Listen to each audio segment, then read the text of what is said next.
وعلیکم السلام ورحمۃ اللہ۔ ماشاء اللہ ہمارے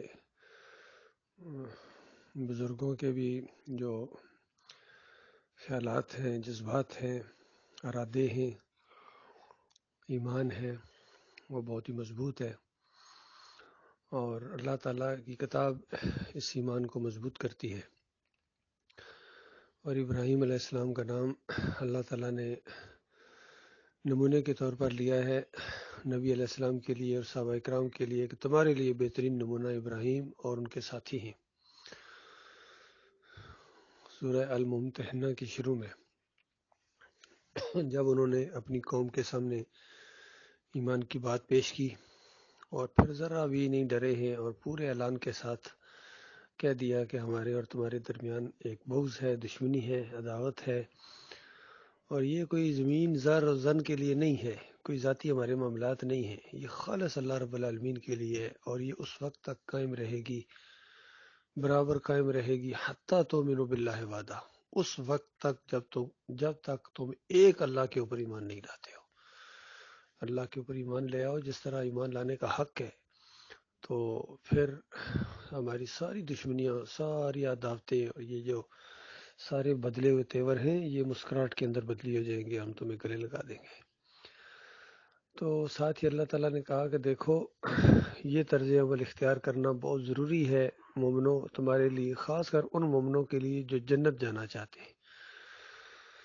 جو جنت نہیں جانا چاہتے ہیں یا اللہ سے ان کا کوئی سروکار نہیں ہے اور ایمان کا دعویٰ جھوٹا ہے جن کا، وہ یہ طرز عمل کبھی اختیار نہیں کر سکیں گے۔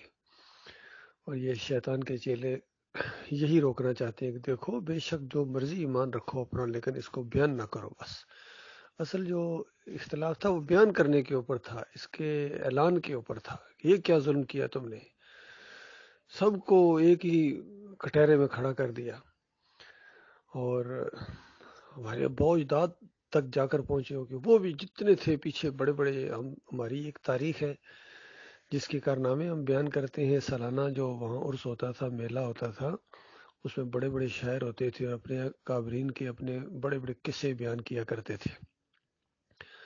تو بتایا گیا کہ وہ بڑے بڑے قصے جو بیان کرتے ہو، وہ کوئی خیر کی چیز نہیں، بلکہ وہ تو یعنی کفر و شرک تھا جس کے اوپر تم ناز کر رہے ہو۔ تو اس طریقے سے کھلبلی ایسے نہیں مچی تھی مکہ کے اندر۔ باقی آج بھی وہی ماحول ہے، بالکل اسی چیز کو کہتے ہیں یہ بات نہ کہو۔ باقی ساری وضو کے طریقے بتاؤ ان کو، مشرک قوم کو، 11ویں کرنے والا یا علی مدد نعرے لگانے والا اگر وضو کر بھی لے گا تو کیا پاک ہو جائے گا؟ پورا سمندر اس کے اوپر ڈال دو، یہ پاک نہیں ہو سکتا ہے۔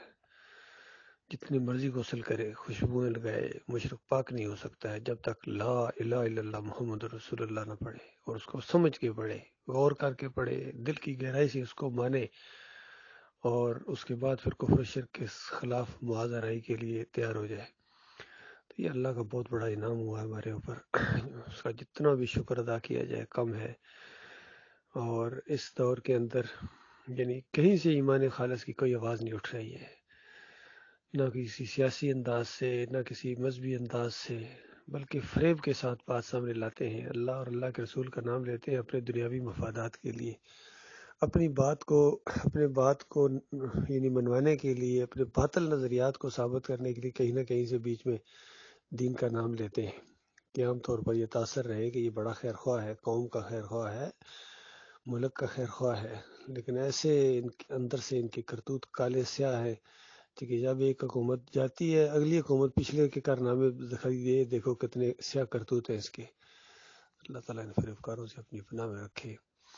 تو ہمارے فیضان الحق صاحب نے جس طرح ابراہیم علیہ السلام کی بڑی پیاری مثال دی کہ آگ کے اندر ڈالے جا رہے ہیں لیکن چپ نہیں ہوئے ہیں، وہاں بھی کہتے ہیں حسبی اللہ و نعم الوکیل، میرے لیے اللہ کافی ہے، مشرکو مجھے تمہارے ذری پرواہ نہیں ہے۔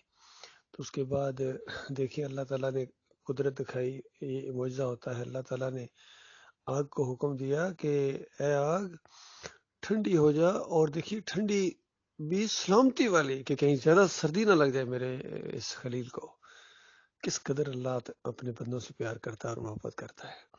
اور جب آگ کا الاؤ کم ہوا، اتنا بڑا الاؤ، اس کی سائڈوں پر دیواریں بنائی انہوں نے، تاکہ کہیں یعنی اس الاؤ کی شدت میں کمی نہ آ جائے کہیں، تاکہ اندر ہی اندر ٹھونس کے مارا جائے۔